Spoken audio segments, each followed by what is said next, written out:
శుక్లాంబరధరం విష్ణుం శశివర్ణం చతుర్భుజం ప్రసన్నవదనం ధ్యాయేత్ సర్వవిఘ్నోపశాంతయేత్. గురుర్బ్రహ్మా గురుర్విష్ణుః గురుర్దేవో మహేశ్వరః గురుః సాక్షాత్ పరబ్రహ్మ తస్మై శ్రీ గురవై నమః. వ్యాసాయ విష్ణురూపాయ వ్యాసరూపాయ విష్ణవే నమో వై బ్రహ్మనిధయే వాసిష్ఠాయ నమో నమః. కూజంతం రామ రామేతి మధురం మధురాక్షరం ఆరుహ్య కవితాశాఖాం వందే వాల్మీకికోకిలం. శృతిస్మృతిపురాణానాం ఆలయం కరుణాలయం నమామి భగవత్పాదశంకరం లోకశంకరం. వాగర్ధావివ సంపృక్తౌ వాగర్ధప్రతిపత్తయే జగతః పితరౌ వందే పార్వతీపరమేశ్వరౌ. సూక్తిం సమగ్రయతున స్వయమేవ లక్ష్మీః శ్రీరంగరాజమహిషీ మధురైః కటాక్షైః. వైదగ్ధ్యవర్ణగుణగుంభనగౌరవైర్యాం ఖండూలకర్ణకుహరాः కవయోధయంతి. హైమోర్ధ్వపుండ్రమజహన్మకుటం సునాసం మందస్మితం మకరకుండలచారుగండం. బింబాధరం బహుళదీర్ఘకృపాకటాక్షం శ్రీవేంకటేశముఖమాత్మని సన్నిధత్తాం. విమలపటి కమలకుటి పుస్తకరుద్రాక్షశస్తహస్తపుటి కామాక్షి పక్ష్మలాక్షి కలిత విపంచి విభాసి వైరించి. మనోజవం మరుతతుల్యవేగం జితేంద్రియం బుద్ధిమతాం వరిష్టం వాతాత్మజం వనరయూధముఖ్యం శ్రీరామదూతం శిరసా నమామి. ఆపదామపహర్తారం దాతారం సర్వసంపదాం లోకాభిరామం శ్రీరామం భూయో భూయో నమామ్యహం. హరి ఓం. పరమేశ్వర స్వరూపైన సభకి నమస్కారం.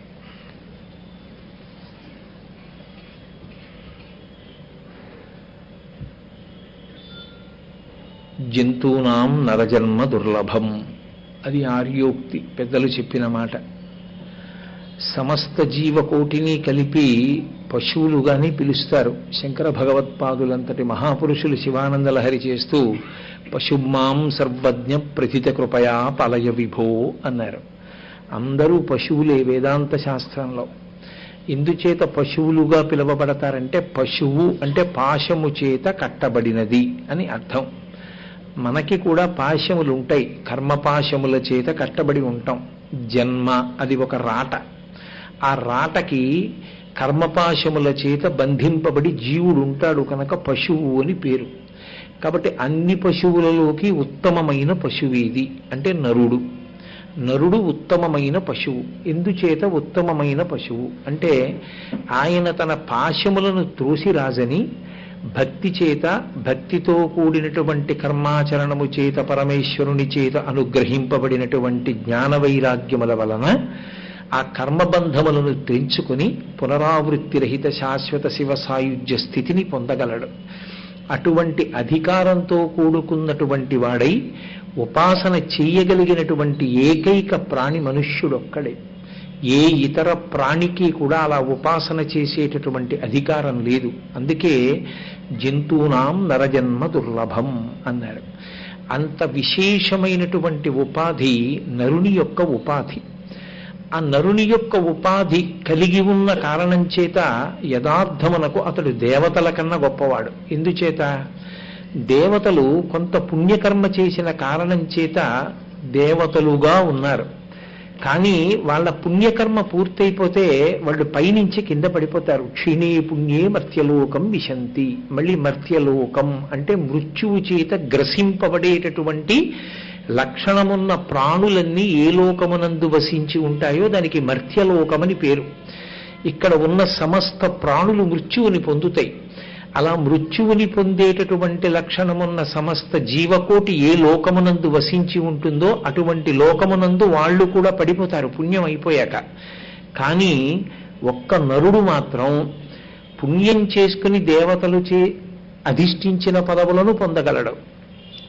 మహాపాపములు చేసి తిరియక్కుగా మారిపోయి అధోలోకాలకు వెళ్ళిపోగలడు.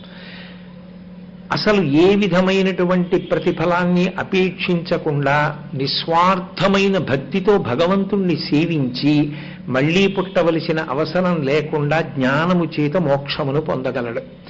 అందుచేతనే నరుని శరీరమునకు ఉన్నంత గొప్పతనం ఇక ఏ ఇతర ఉపాధికి లేదు. నరుడొక్కడే ఇంత గొప్ప విషయాన్ని సాధించుకోగలడు. అటువంటి నరజన్మలో మనుష్యుడు ఆ లక్ష్యాన్ని చేరుకోవడానికి కర్మాచరణం చేస్తాడు. భక్తితో కూడినటువంటి కర్మాచరణం చేస్తాడు. ఈ భక్తితో కూడినటువంటి కర్మాచరణములు చేసేటప్పుడు ఒకటి ప్రతిఫలాపేక్షతో, ఏదో నేను ఈ పుణ్యం చేస్తున్నాను కాబట్టి పరమేశ్వరుడు ఈ పుణ్యాన్ని అడ్డుపెట్టి నాకు కొంత భోగాన్ని సుఖాన్ని కల్పించాలనేటటువంటి కోరికతో చేసేటటువంటి వారు కొందరు. కానీ దాని వలన ఒక అపాయం ఉంటుంది. పుణ్యమైన పాపమైన సుఖము దుఃఖము అన్న రెండింటి రూపంలో కరిగిపోతుంది. కరిగిపోయిన తర్వాత మళ్ళీ తను చేసిన పుణ్యం ఏమైంది అంటే ఎందుకు పనికి రాకుండా పోతుంది. కానీ కొంతమంది పుణ్యకర్మని చేయడం అన్నది ఎందుకు చేస్తారంటే చిత్తశుద్ధి కొరకు చేస్తారు. అంటే ఇప్పుడు ఆ పుణ్యకర్మ ఎందుకు పనికొస్తుంది అంటే అది అనుభవించడానికి మళ్ళీ ఉపాధిని స్వీకరించడం కోసం వాళ్ళు పుణ్యం చెయ్యరు. పుణ్యం అంటే ఒక్కటే, మీరు బాగా జ్ఞాపకం పెట్టుకోండి, పరమేశ్వరుడు వేదము ద్వారా ఎలా బ్రతకమని చెప్పాడో అలా బ్రతకడమే పుణ్యం. పరమేశ్వరుడు ఏది చెయ్యవద్దని చెప్పాడో అది చెయ్యడమే పాపం. కాబట్టి ఇప్పుడు పరమేశ్వరుడు చెప్పినట్టు చేయడం ఎందుకు? అలా చెప్పినట్టు చేస్తే ఆయన మళ్ళీ ఏదో భోగాల్ని సుఖాల్ని ఇస్తాడని కాదు, ఆయన చెప్పినట్టు చెయ్యకుండా ఉండలేక ఈ ఉపాధిని ఏర్పాటు చేసిన వాడు ఆయన కనుక ఆయన మీద భక్తితో ఆయన మీద గౌరవంతో ఆయన చెప్పినట్టు బ్రతికిన వాడెవడో వాడు చేసిన పుణ్యకర్మ చిత్తశుద్ధి కొరకు పనికొస్తుంది. ఇప్పుడు అది ఎలా ఉంటుందంటే, నేను కొంత పాయసాన్ని తీసుకొచ్చి పాత్ర ఇవ్వండి అందులో పోస్తానన్నాను. కిలిం పట్టినటువంటి పాత్ర, అపరిశుభ్రమైనటువంటి పాత్ర, మలినంతో కూడుకున్నటువంటి పాత్ర తెచ్చి మీరు అక్కడ పెట్టారనుకోండి, నేను పాయసం అందులో పోసినా మీకది ఆరగించడానికి పనికిరాదు. ఎందుకంటే పాత్రకి శౌచం లేదు, పాత్రకి శుభ్రత లేదు. ఆ పాత్ర పాయసాన్ని పొంది ఉండడానికి అర్హత లేని కారణం చేత అందులో పోసినటువంటి పాయసము ఎలా తినడానికి ఉపయుక్తము కాకుండా పోతుందో, అలాగే అసలు పాత్రతని పొందకపోతే పరమేశ్వరుడు జ్ఞానములు కటాక్షించడానికి అవకాశం ఉండదు. అందుకే భగవంతుడు చెప్పినట్లు బ్రతకడం, పుణ్యకర్మ చెయ్యడం దేని కొరకు చెయ్యాలి అంటే చిత్తశుద్ధి కొరకు. మీకు నేను ఒక ఉదాహరణ చెప్పాలంటే, చింతపండు కొంత నాకు ఇచ్చారు. ఆ చింతపండుతో చారు పెట్టుకోవచ్చు, పులుసు పెట్టుకోవచ్చు. కానీ చింతపండు మీద కాసిన శుద్ధ జలం జల్లి, మంచినీళ్లు జల్లి నేను ఒక కిలిం పట్టినటువంటి రాగి పాత్రని తోమాను. ఇప్పుడు ఆ రాగి పాత్రని తోమగా తోమగా తోమగా తోమగా అది మంచి మెరుపుతో తయారైంది. అసలు దాని యథార్థ స్థితి అదే. కానీ దాని మీద మురికి పట్టింది. ఇప్పుడు నేను చింతపండుని దేనికి ఉపయోగించానంటే మురికిని తొలగించడానికి ఉపయోగించాను. ఇప్పుడు నేను పాత్రకి కొత్త మెరుపు తేలేదు, పాత్ర మెరవడానికి ప్రతిబంధకంగా ఉన్నటువంటి మలినాన్ని తొలగించాను. ఇప్పుడు పాత్ర తన సహజ స్థితిని పొందింది, అందులో పాయసం పొయ్యొచ్చు. చింతపండు పనికిరాదు. ఇంకా అది పాత్ర శుద్ధి చేయడానికి పనికొచ్చింది తప్ప ఇక ఉపయోగించడానికి పనికిరాదు. చిత్తశుద్ధి కొరకు చేసిన పుణ్యకర్మాచరణము పాత్ర తోమడానికి ఉపయోగించిన చింతపండు లాంటిది కాదు. ఆ పుణ్యకర్మని అడ్డు పెట్టుకుని మళ్ళీ ఏదో సుఖమో భోగమో పొందుదాం అనుకోవడం, ఆ చింతపండుతో చారు కాచుకుని తాగుదాం అనుకోవడం లాంటిది.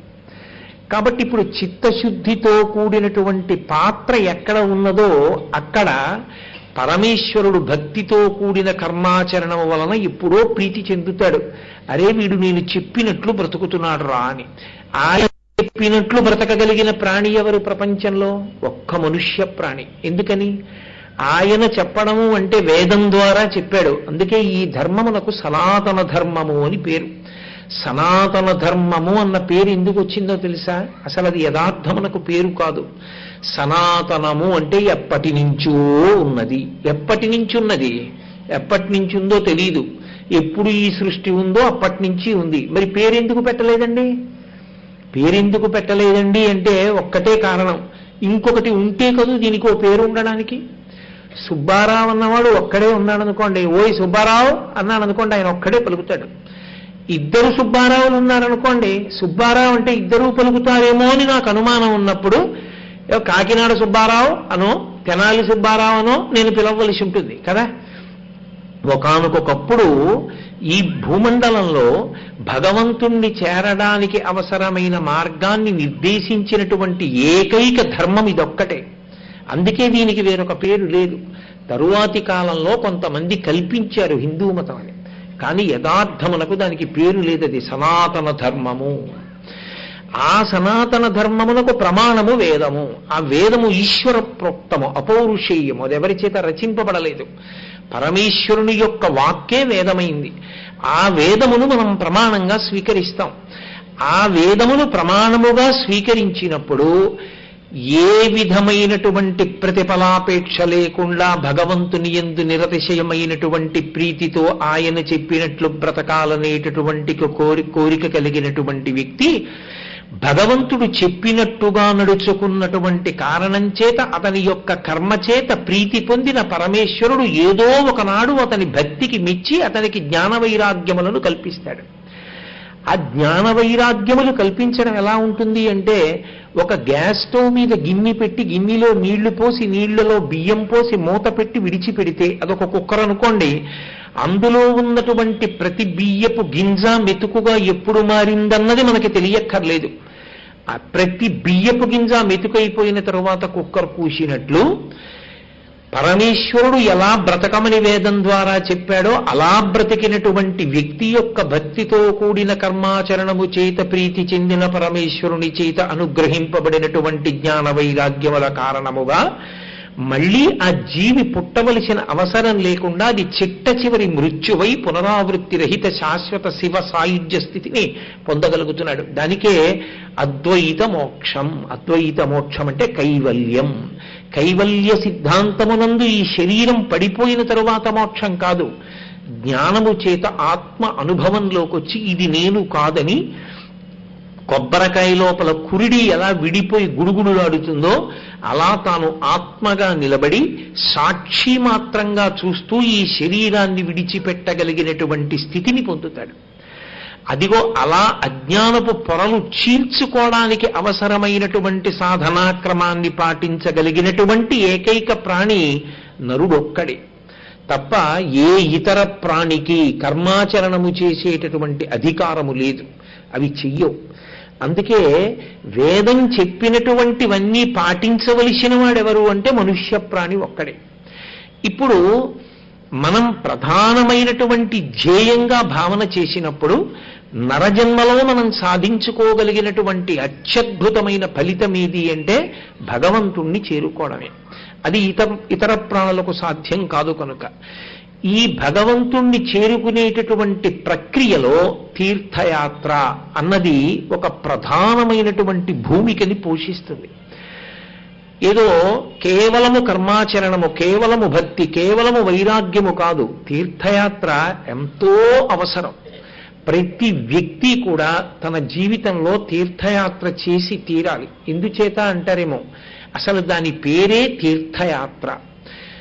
సనాతన ధర్మమునందు ఒక ఆశ్చర్యకరమైనటువంటి సిద్ధాంతము ప్రతిపాదింపబడి ఉంటుంది.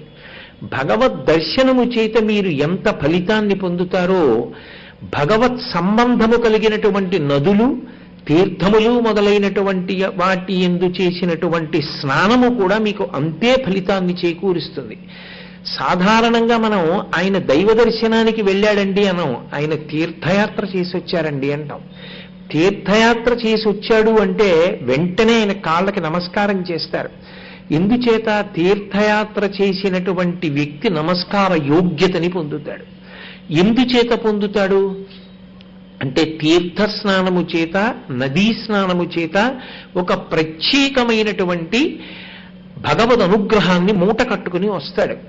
అందుకే తీర్థయాత్ర చేసినప్పుడు పాటించవలసినటువంటి నియమములను కూడా మనకి శాస్త్రం బోధించింది. ఒక తీర్థయాత్రకి వెళ్ళేటప్పుడు ఎలా పడితే అలా వెళ్ళకూడదు.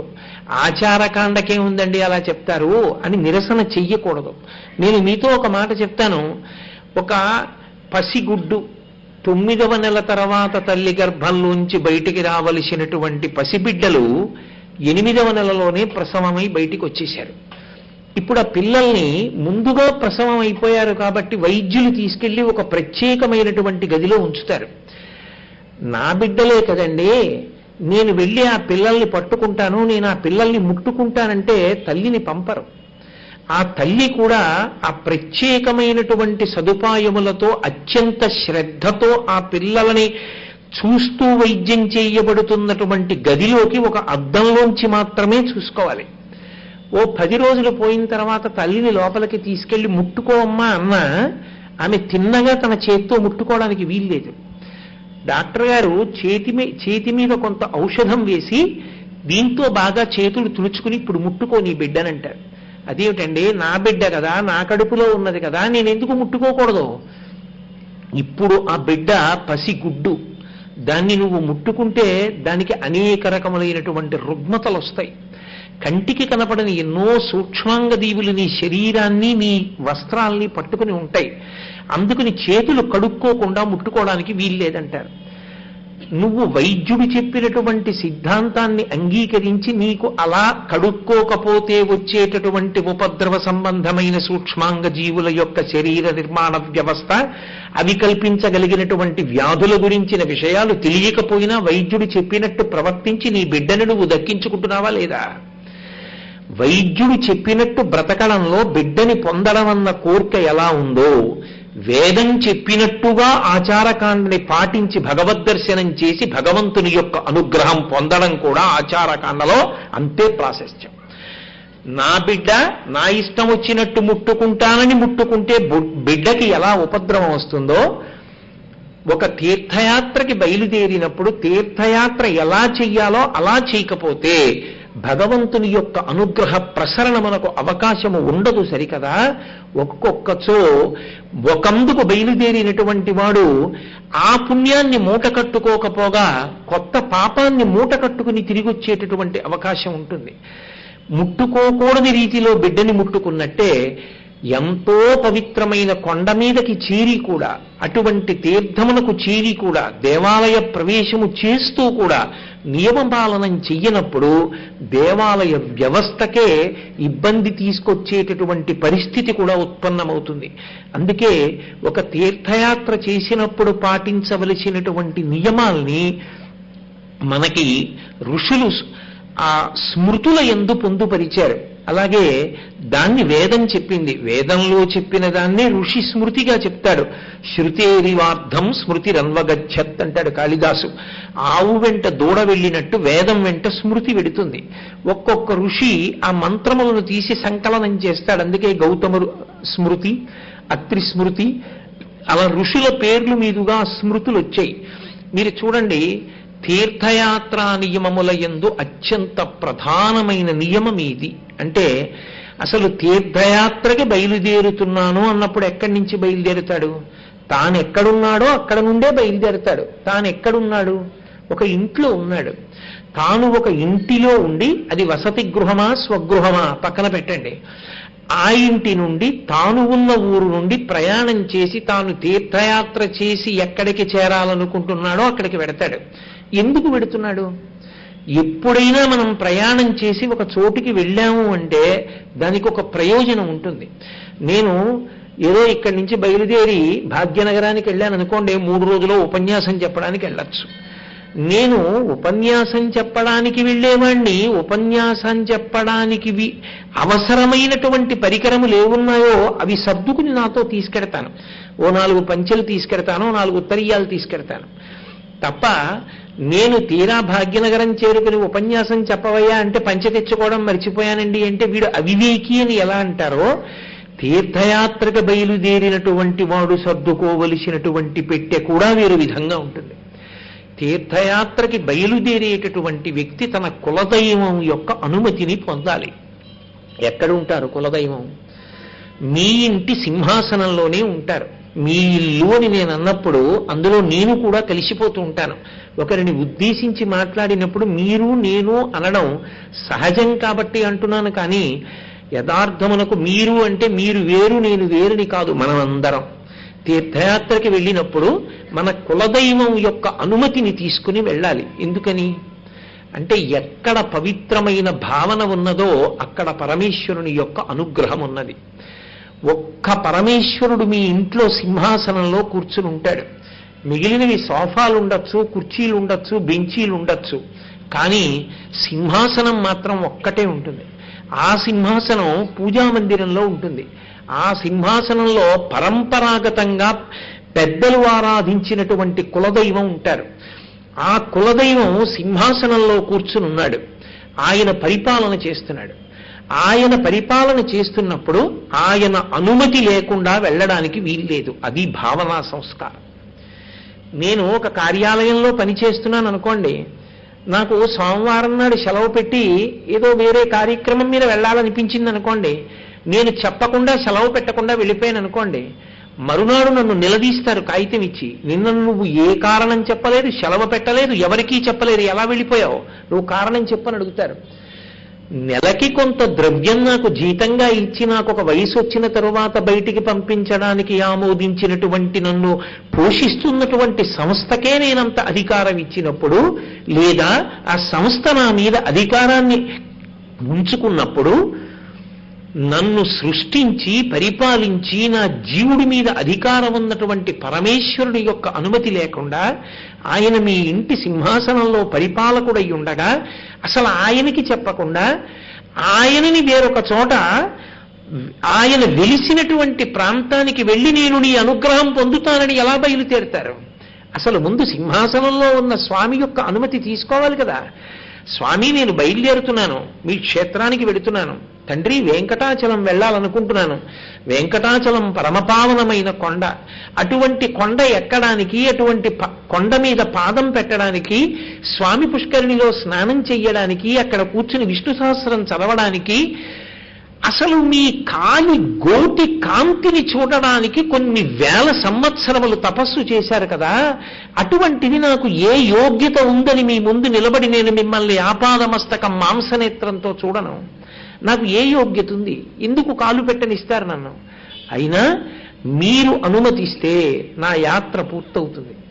నేను వెంకటాచలం కొండ ఎక్కగలను, లేదా శ్రీశైలం కొండ ఎక్కగలను, నేను పరమేశ్వర దర్శనం చేసుకోగలను. ఎప్పుడు? నా శక్తి చేత కాదు, మీరు నాకు దర్శనం ఇవ్వవలసి ఉంటుంది. అక్కడ మీరు నాకు దర్శనమిచ్చి మీరు పుష్కరిణిలో స్నానం చేసేటటువంటి అవకాశం నాకు ఇచ్చి నా జీవుడు ధన్యుడయ్యేటట్టుగా నన్ను మీరు అనుగ్రహించండి. నేను ఒక 10 రోజుల పాటు తీర్థయాత్రకు బయలుదేరుతున్నాను. స్వామి, నన్ను అనుగ్రహించి నేను బయలుదేరడానికి నాకు అనుమతినివ్వండి అని అడగాలి.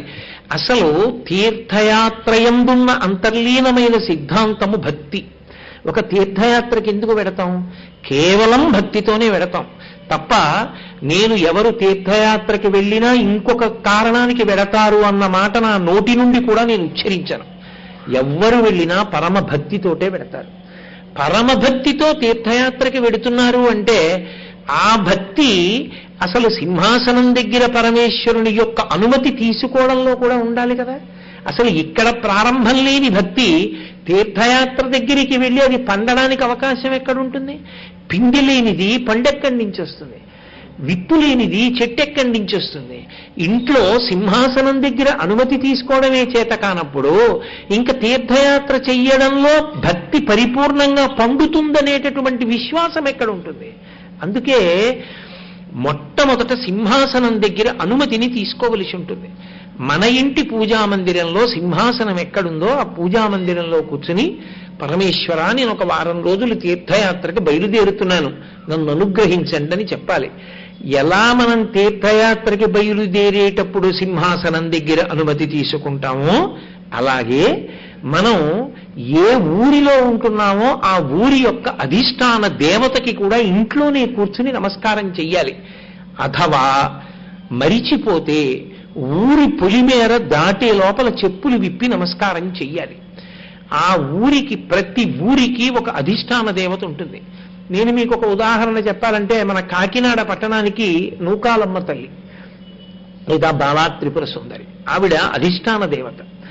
ఆ తల్లి యొక్క అనుమతి అడగాలి. ఎందుచేత అంటే చూడండి, సాధారణంగా గ్రామ దేవతలు అంటారు, వాళ్ళు ఈ ఊరిలో ఉండడానికి వాళ్ళది అధికారం. నేను ఈ ఊరిలో ఉన్నాను అన్న మాటకు అర్థం ఏంటంటే నేను ఈ ఊరిలో బ్రతికి ఉన్నాను. బ్రతికి ఉన్నాను అన్న మాటకు అర్థం ఏమిటంటే మంచాన పడి ఉండడం కాదు, నూకలు తింటున్నాను. నాకు భూమి మీద నూకలు ఉన్నాయంటారు. అన్నం తింటున్నాను. ఈ ఊరిలో అన్నం తిని, ఈ ఊరిలో బ్రతికి, ఈ ఊరిలో నీళ్లు తాగి, ఈ ఊరి మనుష్యుల మధ్యలో జీవనం చేస్తూ సుఖ దుఃఖాలను అనుభవిస్తున్నాను. ఈ ఊర్లో ఉన్నవాణ్ణి అన్నం తింటూ ఓ కొడుకు కూతురు పుట్టారు. ఆ కూతురికి బిడ్డలు పుట్టారు. నేను నా వంశాభివృద్ధిని చూస్తున్నాను. జీవితంలో అభ్యున్నతి పదంలో నడవడానికి ఆ తల్లి నన్ను అనుగ్రహించింది. ఆ తల్లి అనుగ్రహం ఉంటే నేను మళ్ళీ ఇక్కడ నూకలు తినడానికి రాగలను. ఆ తల్లి పరమ సంతోషంతో వెళ్ళిరా, నీకు ఈ ఊళ్ళో నూకలున్నాయిలే, సంతోషంగా తిరిగిరా అందనుకోండి. నేను ఎంత దూరం వెళ్ళనివ్వండి, మళ్ళీ తిరిగి కాకినాడ పట్టణానికి ప్రమాదరహితంగా వచ్చి ఇక్కడ నూకలు నేను తినగలను, ఇక్కడ అన్నం తినగలను. అందుకే ప్రతి సంవత్సరంలో ఏ తిథి నాడు ఆ ఊరి అధిష్టాన దైవానికి నైవేద్యాలు పెడతారు. ఇప్పటికీ మీరు వింటూ ఉంటారు ఆ మాట. ప్రతి ఇంట్లో నైవేద్యాలు పెట్టామండి అంటారు. నైవేద్యాలు పెట్టామండి అంటే ఎవరికి? ఆ ఊరి అధిష్టాన దైవానికి నైవేద్యం పెడతారు. మగపిల్లలు ఉన్నవాళ్ళు ఒకలా, ఆడపిల్లలు ఉన్నవాళ్ళు ఒకలా, మగపిల్లలు ఆడపిల్లలు కూడా ఉన్నవాళ్ళు ఒకలా అమ్మవారికి నైవేద్యం చేస్తుంటారు. ఒక్కొక్క చోట ఒక్కొక్క ఆచారం. నైవేద్యం చేసి ప్రసాదాన్ని స్వీకరిస్తారు. అంటే అమ్మా, నువ్వు మమ్మల్ని అనుగ్రహించావు కాబట్టి నాకు ఈ ఊళ్ళో నూకలున్నాయి, ఈ భూమి మీద బతకగలుగుతున్నాను. అందుకని ఊరి అధిష్టాన దైవానికి నమస్కారం చేసి బయలుదేరాలి. అలా నమస్కారం చేసి బయలుదేరితే ఏదైనా ప్రమాదకరమైనటువంటి సందర్భం ఏర్పడినప్పటికీ ఆ తల్లి సంతోషించి నువ్వు తిరిగిరా, ఇక్కడ నీకు నూకలున్నాయి అని తల్లి అన్న కారణం చేత వాడు ప్రమాదం నుంచి బయటపడి ఊరు తిరిగి వస్తాడు. అందుకే ఊరి అధిష్టానానికి నమస్కారం చెయ్యకుండా వెళ్ళరు. నేను మీకు ఒక ఉదాహరణ చెప్పాలంటే, కాళిదాస మహాకవి రఘువంశము అని ఒక కావ్యాన్ని రచన చేశాడు. ఆ రఘువంశంలో రఘుమహారాజు గారి దగ్గర నుంచి రామచంద్రమూర్తి తర్వాత వచ్చినటువంటి లవకుశులు, ఇతర రాజుల విశేషాలను కూడా ఆయన వర్ణించాడు. అందులో రామచంద్ర ప్రభువు ఆ రాజ్యాన్ని చేసి కొన్ని వేల సంవత్సరముల పాటు పరిపాలించిన తర్వాత సరయూ నదీ ప్రవేశం చేసి శరీరాన్ని విడిచిపెట్టేశారు. లక్ష్మణస్వామి మొదట సరయూ ప్రవేశం చేశారు. లక్ష్మణుణ్ణి విడిచిపెట్టి ఉండలేని రామచంద్రమూర్తి సరయూ ప్రవేశం చేశారు. రామచంద్రమూర్తి శరీరాన్ని విడిచిపెడుతున్నప్పుడు ఆయనతో పాటుగా ఆ ఊరిలో ఉన్నటువంటి కొన్ని వేల మంది, కొన్ని లక్షల మంది సరయూ ప్రవేశం చేసేశారు. ఇంతమంది కళ్ళ ముందు వెళ్ళిపోయిన తరువాత కుశుడికి ఆ అయోధ్యా పట్టణంలో ఉండబుద్ధి లేదు. ఒక్కరోజు ఏకకాలంలో ఇంతమంది వెళ్ళిపోయారు. కాబట్టి ఆయన ఆ ఏర్పడినటువంటి శూన్యాన్ని తట్టుకోలేకపోయాడు. అయోధ్యా నగరాన్ని విడిచిపెట్టేశాడు. విడిచిపెట్టి తన పేరు మీదుగా కుశావతి అని ఒక నగరాన్ని నిర్మించుకున్నాడు. నిర్మించుకుని ఆ కుశావతి నగరంలో ఉండి పరిపాలన చేస్తున్నాడు. ఒక రోజు రాత్రి కుశమహారాజు అంతఃపురంలో ఉన్నటువంటి హంసతూలికా తల్పం మీద పడుకుని నిద్రపోతున్నాడు. ఆయనకు ఒక అలవాటు ఉండేది. ఆయన ప్రతిరోజు కూడా అయోధ్యా పట్టణాన్ని విడిచిపెట్టేసిన అయోధ్యా పట్టణం యొక్క అధిష్టాన దేవతకి సంబంధించినటువంటి మంత్రంతో ఉపాసన చేసేవాడు ఆ దేవతని. ఆయన నిద్రపోతూ ఉండగా, ఆయన హంసతూలికా తల్పం మీద ఉండగా అకస్మాత్తుగా పక్కన వచ్చి ఒక స్త్రీ నిలబడినట్లుగా అనిపించింది ఆయనకు. గాజుల సవ్వడి, ఆమె పాదములకు పెట్టుకున్న మంజీరముల యొక్క ధ్వని విన్నాడు. విని కుశమహారాజు హఠాత్తుగా కళ్ళు తెరిచాడు. కళ్ళు తెరిచి చూశాడు అంతఃపురం. అంతఃపురంలో ఏకాంత మందిరం. ఏకాంత మందిరంలో హంసతూలికా తల్పం. ఆ హంసతూలికా తల్పం మీద ప్రభువు నిద్రిస్తున్నాడు. పరకాంత ఎవరో వచ్చి పక్కన నిలబడింది, తల్పం పక్కన. వెంటనే కుశమహారాజు గారు అన్నాడు, అమ్మా ఎవరు నువ్వు? ఇలా కాత్వం శుభే కస్య పరిగ్రహోవా అని అడిగాడు. కాత్వం శుభే, ఓ శుభప్రదమైనటువంటి లక్షణములతో కూడిన శరీరమున్నదానా? కస్య పరిగ్రహోవా, నీ చేతిని ఎవరు పుచ్చుకున్నారు? నువ్వు ఎవరి భార్యవి?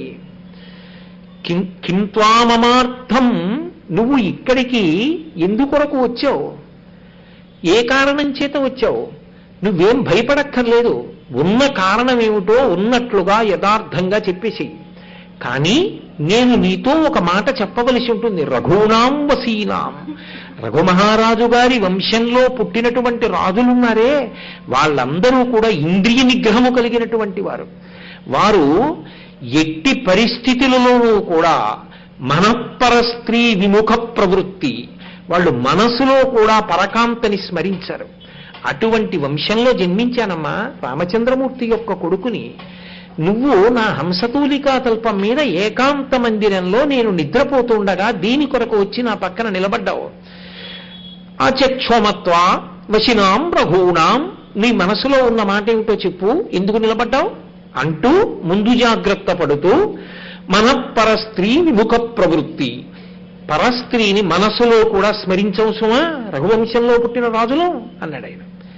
ఆవిడంది, నేను అన్య స్త్రీనైతే ఇంత పెద్ద రక్షణ వ్యవస్థని దాటి ప్రభువు నిద్రపోస్తూ ఉండగా అంతఃపురంలో ఏకాంత మందిరంలోకి ఎలా ప్రవేశిస్తాను? నేను అయోధ్యానగరాధిష్టాన దేవతను. నీవు ప్రతిరోజు మంత్రంతో నన్ను ఉపాసన చేస్తున్నావు. రామచంద్ర ప్రభువు ఇతరమైనటువంటి ప్రజలు అందరూ సరయూ ప్రవేశం చేసేశారని నువ్వు అక్కడ బెంగ పెట్టుకుని ఆ పట్టణాన్ని విడిచిపెట్టి వచ్చేశావు, కుశావతి అన్న నగరాన్ని నిర్మించి. కానీ ఇప్పుడు అయోధ్య పట్టణం ఏమైందో తెలుసా? ఒకనాడు ఏనుగుల యొక్క ఘీంకారములతో నిండి ఉండేది. ఇప్పుడు బూజు పట్టి మట్టి పట్టినటువంటి ఏనుగుల బొమ్మలున్నాయంతే గోడల మీద. ఓ కుశమహారాజా, నువ్వు ఈ కుశావతి నగరాన్ని విడిచిపెట్టి తిరిగి అయోధ్య పట్టణానికి రా. వచ్చి అయోధ్యని రాజధానిగా చేసుకుని పరిపాలించు.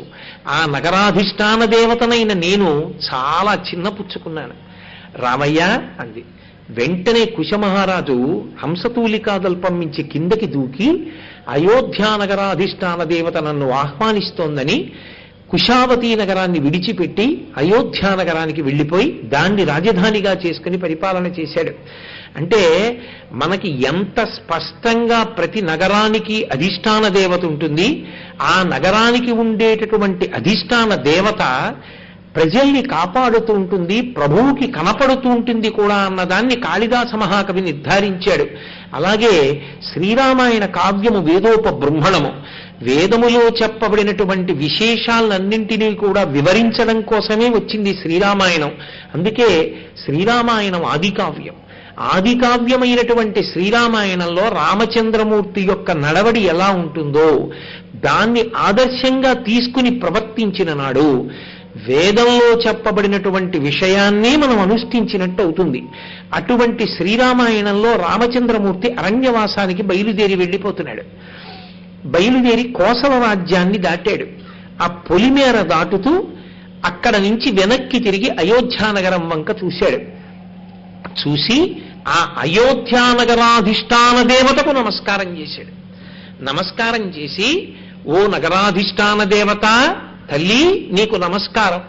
నువ్వు అనేక మంది దేవతల చేత పరివేష్టింపబడి ఉంటావు. అటువంటి తల్లివి. నిన్ను నేను నమస్కరించి అనుమతి అడుగుతున్నాను. క్షేమంగా నేను మళ్ళీ వెళ్ళి క్షేమంగా తిరిగి వచ్చి ఈ రాజ్యంలో ప్రవేశించేటట్టుగా నన్ను అనుగ్రహించు అని అడిగి ఆయన బయలుదేరాడు. అంటే మనకి శ్రీరామాయణం వంటి ఆదికావ్యం కూడా ఒక ఊరు విడిచిపెట్టి ఎక్కడికైనా వెళ్ళేటప్పుడు ఆ ఊరి యొక్క అధిష్టానానికి నమస్కరించి వెళ్ళాలి. అలాగే మనం ఒక ఊరిలో ఉన్నాము అంటే ఆ ఊరి పక్కన ఉన్న నదీ జలాల్ని తాగి బతుకుతూ ఉంటాం. ఆ నదీ జలముల చేత సేద్యం చేస్తే వచ్చినటువంటి అన్నం తిని బతుకుతూ ఉంటాం. అందుకే మీరు కాశీ వెళ్ళి గంగలో స్నానం చేద్దామని బయలుదేరుతున్నారనుకోండి, కాశీ అంటే గంగ పర్యాయ పదం. గంగా స్నానం అంటాం. కాశీ వెడుతున్నానండి, గంగా స్నానం చేస్తాను, అబ్బాయి ఎన్నాళ్ళకు వచ్చిందో అవకాశం అనకూడదు. కాశీ వెళ్ళి గంగా స్నానం చేసే ముందు యథార్థమునకు మీరు పక్కన ఉన్న గోదావరి స్నానం చెయ్యాలి. ఒకవేళ గోదావరి స్నానం చెయ్యలేకపోతే అథవా గోదావరికి నమస్కారం చెయ్యాలి. అమ్మా, నువ్వు పరమపావనివి, నువ్వు ఇచ్చిన నీళ్లు తాగి ఈ శరీరం నిలబడింది, నువ్వు పెట్టిన అన్నం తిని ఈ శరీరం నిలబడింది. ఈ శరీరం నిలబడింది కాబట్టి గంగా స్నానానికి వెడుతున్నాను. అమ్మా నన్ను గంగా స్నానానికి అనుమతించు అని అడగాలి. అడిగి పక్కనే ఏ నదీ జలాల్ని తాగి బ్రతుకుతున్నాడో, ఏ నదీ జలముల చేత సేద్యము చేసినటువంటి పంట నుండి వచ్చినటువంటి పదార్థాన్ని తిని శరీరాన్ని నిలబెట్టుకుని ఆ శరీరంతోటే తీర్థయాత్ర చేసి ఉత్కృష్టమైన స్థితిని పొందాలనుకుంటున్నాడో ఆ నదికి నమస్కారం చెయ్యాలి. అందుకని కులదైవము యొక్క నమస్కారము, ఆ తరువాత ఊరి యొక్క అధిష్టానములకు నమస్కారము, ఏ నదీ జలములను తాగి బ్రతుకుతున్నాడో ఆ నదికి నమస్కారము చేసి తీర్థయాత్ర సంకల్పం చెయ్యాలి. తీర్థయాత్రకి బయలుదేరేటప్పుడు 2 పెట్లు సర్దుకోవాలి. ఒక పెట్టి బాహ్యం, ఒక పెట్టి ఆంతరం. అందుకే అసలు తీర్థయాత్ర నిజానికి ఎక్కడ ప్రారంభం అవుతుంది అంటే, తీర్థయాత్ర ప్రహృష్టమైనటువంటి మనస్సున్నవాడికి ఇంట్లోనే ప్రారంభం అవుతుంది. కిష్కింధకాండ పూర్తి చేస్తూ వాల్మీకి మహర్షి ఒక మాట అంటారు, జగామలంకాం మనసా మనస్వి అంటారు. స్వామి హనుమ గురించి చెప్తూ లంకాపట్టణానికి మనస్సుతో ఆయన చేరిపోయాడు అన్నారు. అసలు మనసు ఉత్సాహభరితంగా ఉండాలి. ఒక పట్టణానికి మనం తీర్థయాత్రకు బయలుదేరుతున్నాం అనుకోండి, ఒక 2-3 రోజుల ముందు నుంచే అసలు ఏం చేద్దాం అనుకుంటున్నారు అన్నదాని గురించి పరమోత్సాహంగా మాట్లాడుకోవడం ప్రారంభం కావాలి. ఓ తిరుపతి వెడుతున్నారనుకోండి, ఆ తిరుపతి వెడుతున్నాం, ఏదో ఫలానా రోజుకి చేరుకుంటాం. చేరుకోగానే సాధ్యమైనంత తొందరగా మనం ఏదో ముందు మంగాపట్టణం వెడదాం. మంగాపట్టణం వెళ్ళి ఆ తల్లి పద్మావతీదేవిని దర్శనం చేద్దాం. పద్మావతీదేవిని దర్శనం చేయడంతో పాటుగా చాలా కాలమైంది ఎప్పుడూ చెయ్యలేదు. అబ్బా, ఆ పద్మావతి కోనేరు ఇప్పుడు ఎంత చక్కగా ఉంచుతున్నారు. కాబట్టి మనం ఈసారి పద్మావతి కోనేట్లో స్నానం చేద్దాం. పద్మావతి కోనేట్లో స్నానం చెయ్యాలి కాబట్టి మనం వెళ్ళిపోవడం కాదు, ఓ తువ్వాలు, ఏదో ఓ పంచల్ చాపు ఇవి వేరుగా పెట్టుకుని అక్కడికి వెళ్ళి స్నానం చేసి ఆ తర్వాత మళ్ళీ బొట్టు పెట్టుకోవడానికి ఎక్కడుందని వెతుక్కోకుండా కాస్త కుంకం, కించిత్ విభూతి, వీటిని కూడా 2 పొట్లాలు కట్టుకుని పట్టుకెళ్ళాలి. కాబట్టి ఆ పంచల్ చాపులో ఓ విభూతి పొట్లం, ఓ కుంకం పొట్లం పెట్టుకున్నామా, మనం మంగాపట్నంలో చక్కా పద్మావతి కోనేట్లో స్నానం చేసి అమ్మవారి దేవాలయంలోకి దర్శనానికి వెడతాం. అమ్మవారి దేవాలయంలోకి దర్శనానికి వెళ్ళినప్పుడు ఈసారి కుంకుమార్చన చేసుకునేటటువంటి అవకాశాన్ని పొంది ఒక్కసారి అమ్మవారి ఆలయానికి ప్రదక్షిణం చెయ్యాలి. ఆ అంతరాలయ ప్రదక్షిణం చేసి వచ్చి అమ్మవారికి దగ్గరగా ఆ తల్లి యొక్క వైభవాన్ని చూడాలి. ఆ తల్లి ఇలా పాదాల్ని చూపిస్తూ ఇలా అభయహస్తం పట్టి ఆ కళ్ళు, కామాక్షి కళ్ళు ఎలా ఉంటాయో అలా కనపడుతున్నటువంటి ఆ కళ్ళు, ఆ పెట్టుకున్నటువంటి చక్కటి బొట్టు, ఆ తల్లి కట్టుకున్న పట్టుబట్ట, ఆమె యొక్క పెద్ద చీర అంచు, ఆవిడ వేసుకున్న నగలు, ఆ తల్లి యొక్క కారుణ్య దృష్టి, ఇవన్నీ ఒక్కసారి చూడాలి. అమ్మ దగ్గర ఆ ప్రేమ, ఆ ఆనందం ఒక్కసారి పొందాలి. అబ్బా, పైన గజలక్ష్మి ఉంటుంది, ఒక్కసారి చేతులు ఎత్తి అమ్మవారిని ఆ గజలక్ష్మిని ముట్టుకోవాలి. వంగి గడపకి నమస్కారం చేసుకోవాలి. చక్కగా మనం ఆ దేవాలయంలో ఎక్కడ కూర్చుని కాసేపు లక్ష్మీ అష్టోత్తరం చదువుకుందాం, ఎక్కడ కూర్చుని కనకధారా స్తోత్రం చేసుకుందాం. ఆ బలరామకృష్ణుల దేవాలయం, ఆ పక్కన సుందరేశ్వర స్వామి దేవాలయం, ఇదంతా చాలా హడావిడిగా ఉంటుంది, భక్తులు తిరుగుతూ ఉంటారు. అక్కడ కూర్చుంటే వాళ్ళని ఇబ్బంది పెట్టినట్టు ఉంటుంది. ఒక్కసారి అక్కడ ఉన్న రక్షకులకు చెప్పి ఆ విమాన లక్ష్మి ఉన్నటువంటి ప్రాంతం ఆ పక్కన కొద్దిగా నిశ్శబ్దంగా ఉంటుంది, అయ్యా ఒక్క 10 నిమిషాలు లక్ష్మీ అష్టోత్తరం చదువుకుని వెళ్ళిపోతామని చెప్పి మనం ప్రదక్షిణంగా వెళ్ళి అక్కడ కూర్చుని కాసేపు మౌనంగా మనందరం లక్ష్మీ అష్టోత్తరం చదువుకుందాం. ఒక్క లక్ష్మీ అష్టోత్తరమే చదువుదాం. ఇంకక్కడి నుంచి మళ్ళీ కనకధార అవన్నీ కూడా చదివితే అక్కడ ఉన్న వాళ్ళకి ఇబ్బంది. 10 నిమిషాలు లక్ష్మీ అష్టోత్తరం చదువుకుని లేచిపోదాం. అలా చేద్దాం మనం అని చక్కగా భార్య పిల్లలు మాట్లాడుకోవడం మొదలు పెట్టారనుకోండి, అసలు తీర్థయాత్ర మానసికంగా ప్రారంభమైంది అని గుర్తు. అసలు తీర్థయాత్ర గురించి మానసికంగా సంకల్పం ఏమీ లేదు. ఎంతసేపు పెట్టి సర్దుకోవడం అంటే పెట్టి సర్దుకోవడానికే పరిమితం అయిపోయారనుకోండి, మీరు మానసికంగా క్షేత్రానికి వెళ్ళి అనుభవించవలసిన వాటి గురించిన ఉత్సుకత అసలు ఏర్పడదు. ఈసారి మనం తప్పకుండా ఓ పని చెయ్యాలి. ఈసారి మనం ఎలాగో ఉత్తరాయణ పుణ్యకాల ప్రవేశానికి పుష్కరిణి స్నానానికి వెడతాం కదా, ఈసారి ఉత్తరాయణ పుణ్యకాలం ప్రవేశించినటువంటి రోజు సప్తమి తిథితో కూడినటువంటి ఆదివారం హస్తానక్షత్రంతో వచ్చింది. గొప్ప అదృష్టం. కాబట్టి సూర్యనారాయణమూర్తి అభిషేకానికి కూడా వద్దాం. మళ్ళీ అక్కడ పుష్కరిణి స్నానం చేసేసి అలివేలు మంగాపట్నం వచ్చి సూర్యనారాయణమూర్తి గుళ్ళో అభిషేకం కూడా చూసి మళ్ళీ వెడదాం ఒకసారి. చక్కగా ఒకసారి మానసికమైనటువంటి ప్రణాళికని నిర్మాణం చేసుకున్నారనుకోండి, మనసు ఆర్ద్రతని పొందుతుంది, తడిసి ముద్దవుతుంది, భగవత్ స్పర్శని పొందుతుంది, ముందే అది ఉత్సాహాన్ని పొందుతుంది. నేను ఒక ఆయన్ని చూశాను.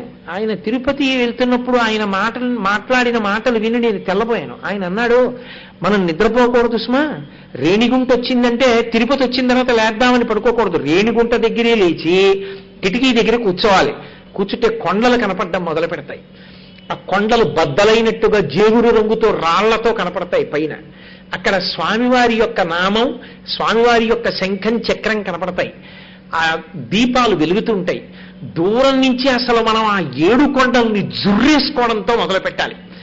తర్వాత ఇంకొకటి చెప్తున్నాను, రైల్లోంచి దిగినప్పుడు చెప్పులతో కాలు కింద పెట్టినా బాగా జ్ఞాపకం పెట్టుకోండి, మనందరం గబగబా ఒక్క 4 అడుగులు ముందుకెళ్ళి ఆ రైలు పెట్టి దగ్గరే చెప్పులు ఇప్పితే దిగే వాళ్ళకి ఇబ్బంది.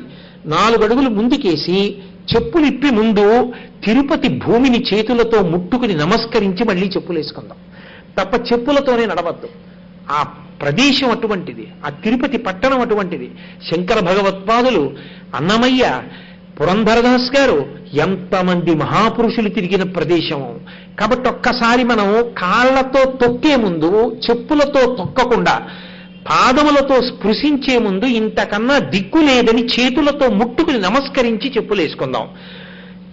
ఇప్పుడు కొడుకు వింటూ ఉంటాడు, కూతురు వింటూ ఉంటుంది, భార్య వింటూ ఉంటుంది. వింటున్నావా, మర్చిపోయి గబగబా వెళ్ళిపోకు, మనం అలా చేద్దాం అని.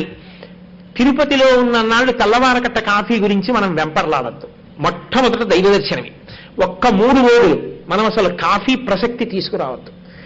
తెల్లవారి లేస్తూ తిరుమలలో ఉన్న నాళ్ళు మనం తెల్లవారకట్ట 4 గంటల వరకు నిద్రపోవడం, లేకపోతే మనకి ఏదో 300 రూపాయల టికెట్ ఉంది, అర్చనానంతర దర్శనం ఉందని లేవడం కాదు. ప్రతిరోజు 3 అయ్యేటప్పటికి లేచి బయటికి వచ్చి కూర్చుందాం. స్వామి సుప్రభాతం వినపడుతూ ఉంటుంది. ఆ సుప్రభాతాన్ని కళ్ళు మూసుకొని మనసా ఆనందిద్దాం. మనకి నోటికి వచ్చు కదూ, వీలైతే స్నానాలు చేసేసి బయటికి వెళ్ళి మనం కూడా సుప్రభాతం చదువుతాం స్వామికి. లోపల గంటలు మోగుతాయి కదూ, కళ్ళు మూసుకొని మనసా వెంకటేశ్వరుణ్ణి దర్శనం చేద్దాం ఆనంద నిలయంలో. అక్కడ ఉన్న 3 రోజులు మాత్రం మనం పావుతొక్కు 3కి లేచిపోతాం. రాత్రి తేలికైన పదార్థం తిని పడుకుందాం. ఎందుకంటే తొందరగా జీర్ణం అవుతుంది. బరువైన పదార్థం తింటే జీర్ణం అవ్వదు, అక్కడి నుంచి తొందరగా లేచిన ఇబ్బంది. అందుకని తక్కువ పదార్థం తీసుకుందాం. మీరిప్పుడు అక్కడికి వెళ్ళి ఉండేదానికన్నా ఇక్కడ నుంచే కలిసినప్పుడల్లా ఏం చెయ్యాలి ఏం చెయ్యాలి ఏం చెయ్యాలని మాట్లాడుకుంటున్నారు అనుకోండి, మనసు తడిసిపోతుంది. ఓ పాత్రలో నీళ్లు పోసి ఓ పంచె అందులో పడేశాననుకోండి, ముంచకుండా నేను పడేశాను అనుకోండి, అది క్రమక్రమంగా తడి పీల్చుకుంటూ బరువై నీటిలోకి మునిగిపోతుంది ఓ అరగంట అయ్యాక. అలా మీరు తీర్థయాత్రకి ప్రారంభం చెయ్యకముందే అసలు మనసు ఆర్ద్రమైపోతుంది, తడిసిపోతుంది తీర్థయాత్ర యొక్క ఉత్సాహంతో. అప్పుడు ఆ రైలులో కూర్చోవడంలో ఆనందం, ఆ వెళ్ళడంలో ఆనందం, ఆ కొండలు చూడడంలో ఆనందం, ఆ దిగడంలో ఆనందం. ఆ ఆర్ద్రత కల్పించలేదనుకోండి, తోటి యాత్రికులతో మీరు అసలు ఎలా సంతోషంగా క్రమశిక్షణతో మీరు ప్రవర్తించగలుగుతారు చెప్పండి? మీరు ప్రవర్తించలేరు. ఎందుచేత అంటే నేను ఇంత సున్నితమైన అంశాన్ని స్పృశించానని మీరు అనుకోవద్దు.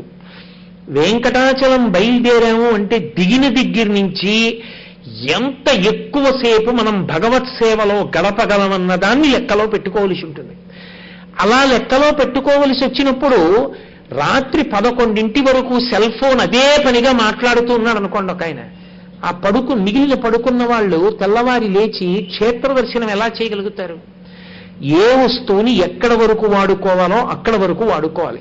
తీర్థయాత్ర క్షేత్రములకు వెళ్ళేటటువంటి ప్రయాణ సాధనముల యందు యాత్రికులు నిద్రపోవడానికి అవకాశం కల్పించాలి. వాళ్ళెవరో చిన్నపిల్లలైతే దోషం లేదు, పెద్దవాళ్ళు అసలు తోటి యాత్రికులతో మీరు మర్యాదతో ప్రవర్తించండి అన్న మాట ఎక్కడ ప్రారంభం అవుతుందంటే తిరుపతి వెళ్ళాక కాదు, తిరుపతికి బయలుదేరినప్పటి నుంచి.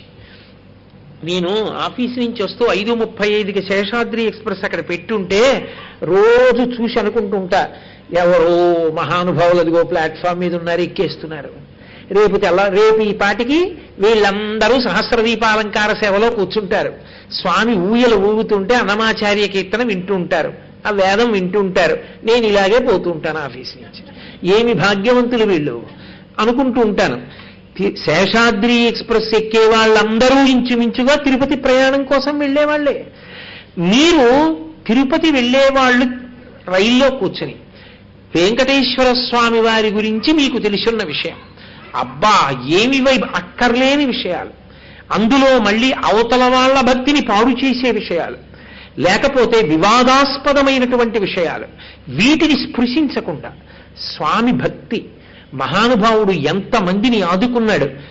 ఆంధ్రదేశంలో ప్రతి వారి పేరుకి ఇంచుమించు వెంకట కలపకుండా ఉండరు. ప్రతి చోట కార్యాలయంలో ఉన్న పేరులో వెంకట ఉండదేమో కానీ ప్రతి వారి పేరులోనూ వెంకట ఉండదు. చాలా మంది నన్ను చాగంటి కోటేశ్వరరావు అంటారు, చాలా మందికి తెలియదు నా పేరు చాగంటి రాజావీర వెంకట బసవ కోటేశ్వరరావు అని. వెంకట ఉంది నా పేరులో, కాబట్టి వెంకట లేకపోవడం ఉండదు. ప్రతి వారి పేరులో వెంకట ఉంటుంది 199 మంది పేర్లలో.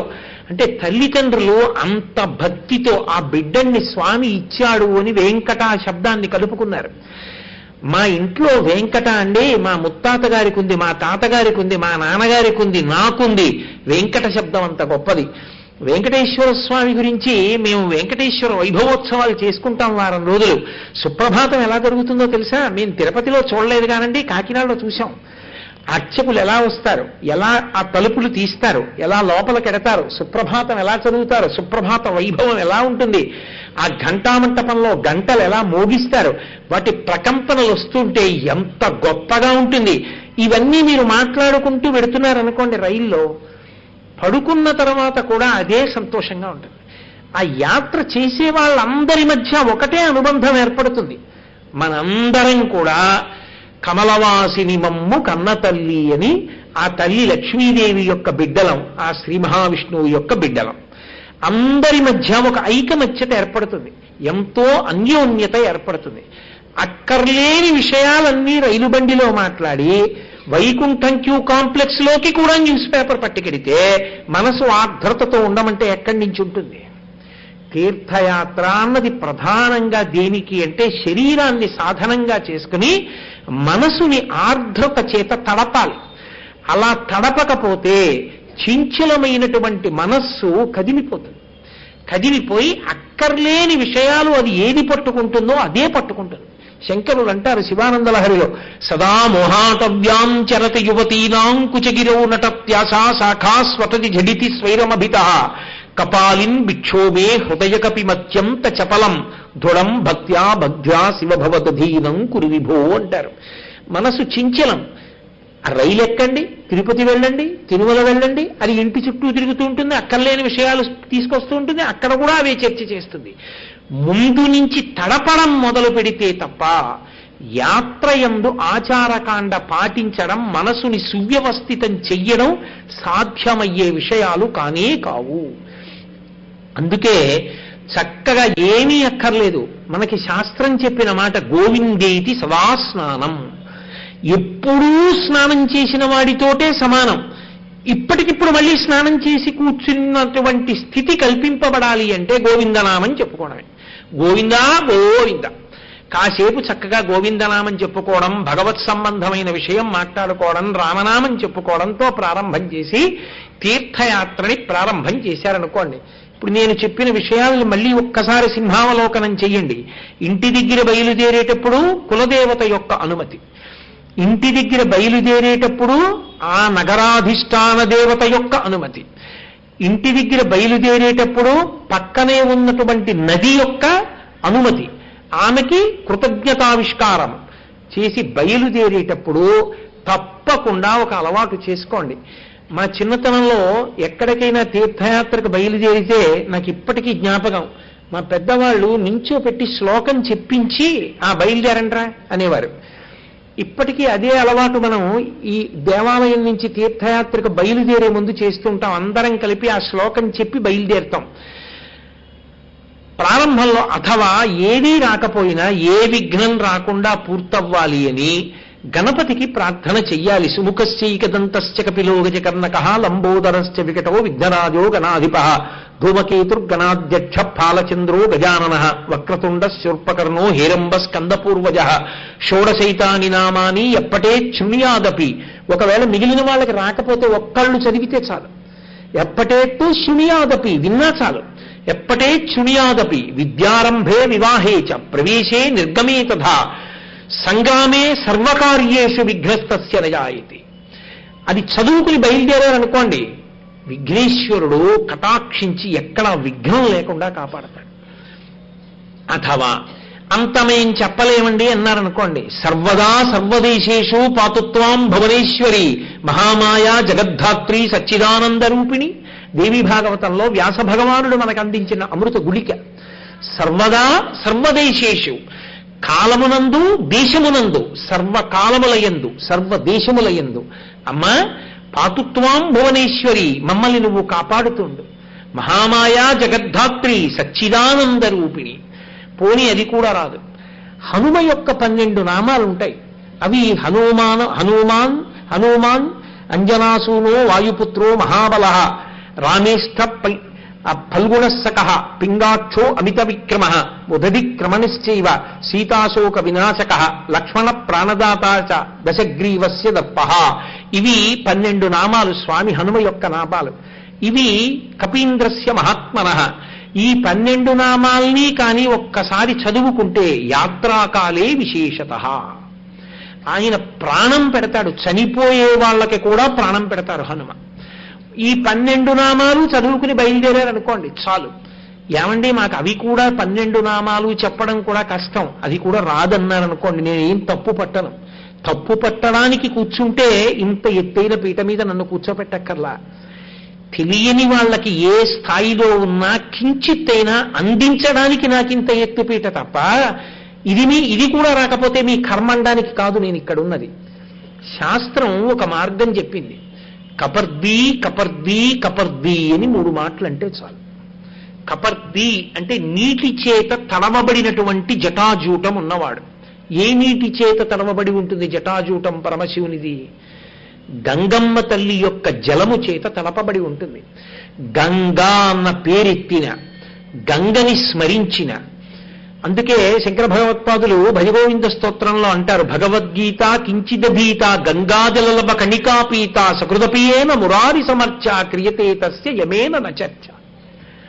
ఒక్కసారి ఆ గంగావతరణం చేసినప్పుడు ఆ జటలోని గంగ నీటితో తడిసిపోయినటువంటి పెద్ద జటాజూటంతో ఉన్న పరమశివుణ్ణి మనసులో తలుచుకుని ఆ తడిసిపోయిన జటల వంక చూసి కపర్దీ కపర్దీ కపర్దీ అని 3 మాటలు అంటే చాలు.